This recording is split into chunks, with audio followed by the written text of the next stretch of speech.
Mukunda jewellers వారి Purvi gold and diamonds November 1న KPHB లో ఘనంగా ప్రారంభం. ఓపెనింగ్ ఆఫర్ గా ప్రతి 3 లక్షల కొనుగోలుకు ఒక బంగారు నాణెం ఉచితంగా పొందండి. జోగి రమేష్ తనయుడు రోహిత్ ప్రస్తుతం మనతో పాటు ఉన్నారు. అసలు ఏం జరిగింది తెల్లవారుజామున మొత్తం అసలు ఏం జరిగింది?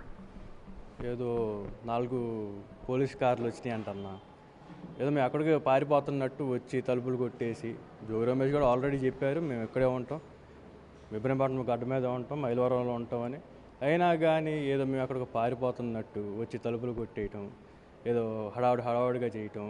అంటే ఇప్పుడు జోగి రమేష్ గారిని తీసుకెళ్తాం, వాళ్ళు టీవీలో చూడాలి, లోకేష్ గారికి చూసి ఆనందంగా అది ఉంటుంది కదా, సైకోపాత్ అనే ఆనందం ఫీల్ పొందాలి కాబట్టి అలా తీసుకెళ్తాం. అతను ఇది జరిగింది.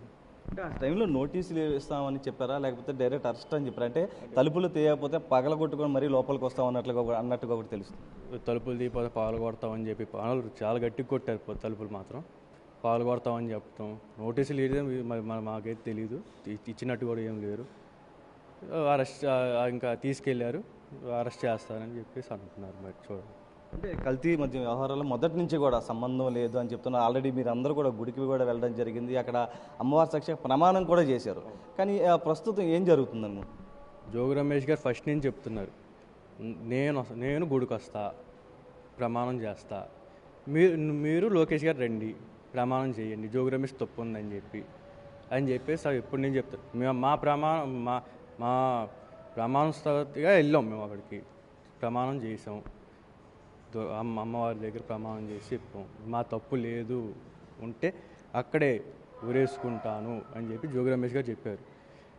కానీ మరి లోకేష్ గారు ఏమో ఇలా చేశారు, చంద్రబాబు నాయుడు ఏమో వాళ్ళ ఆనందం అనేది ఉంటుంది కదా, అది సాటిస్ఫై అవ్వాలి కాబట్టి ఈరోజు అరెస్ట్ ఇది చేశారు. అంటే స్థానికంగా ఉన్నటువంటి సంవత్సరాలు బూడిద కావచ్చు, ఇతరత్ర కావచ్చు, జోగి రమేష్ గారు అనేక సమస్యలను ప్రశ్నిస్తున్నటువంటి పరిస్థితి. కానీ ప్రస్తుతం ఏదైతే చెప్తున్న దాని ప్రకారం కల్తీ మద్యం వ్యవహారానికి సంబంధించి తన ప్రమేయం లేదు, కావాలని ఇరికించే ప్రయత్నం చేస్తున్నారు అంటూ కూడా జోగి రమేష్ చెప్తూ ఉన్నారు. అంటే మీరేం చెప్తారు? అంటే మీరు దగ్గరగా అబ్జర్వ్ చేస్తున్నారు. ఫస్ట్ నుంచి జోగి రమేష్ గారు గవర్నమెంట్ ఫెయిల్యూర్ని ప్రశ్నించడంలో కానీ క్వశ్చన్ చేయడంలో కానీ ముందున్నారు కాబట్టి అది ఆ గొంతుని కట్ చేయాలి కొన్ని నెలలైనా అని చెప్పేసి ఈ అరెస్ట్ చేశారని మేము భావిస్తున్నాం. అంటే గతంలో అగ్రిగోల్డ్ వ్యవహారం చూడొచ్చు, ప్రస్తుతం ఈ వ్యవహారం చూడొచ్చు. అంటే ఏంటి ఒక టార్గెట్ ఏమైనా నడుస్తుంది? అగ్రిగోల్డ్ అనేది అది మొత్తం ఫాల్స్ కేసు. ఎందుకంటే మా అన్నయ్య అమెరికా నుంచి వచ్చాడు, అక్కడ ఉద్యోగం చేసి వచ్చాడు. మేము అమ్మేటప్పుడు పేపర్లో యాడ్ ఇస్తారు కదా, యాడ్ ఇచ్చి అమ్మాం, కొనేటప్పుడు కూడా అంతే కొన్నాం. ఇదేదో పెట్టాలి కాబట్టి ఫస్ట్లో తొందరలో హడావుడిలో పెట్టాలి కాబట్టి అన్నయ్యని పెట్టడం జరిగింది, కానీ అసలు అది ఫాల్స్ కేసు.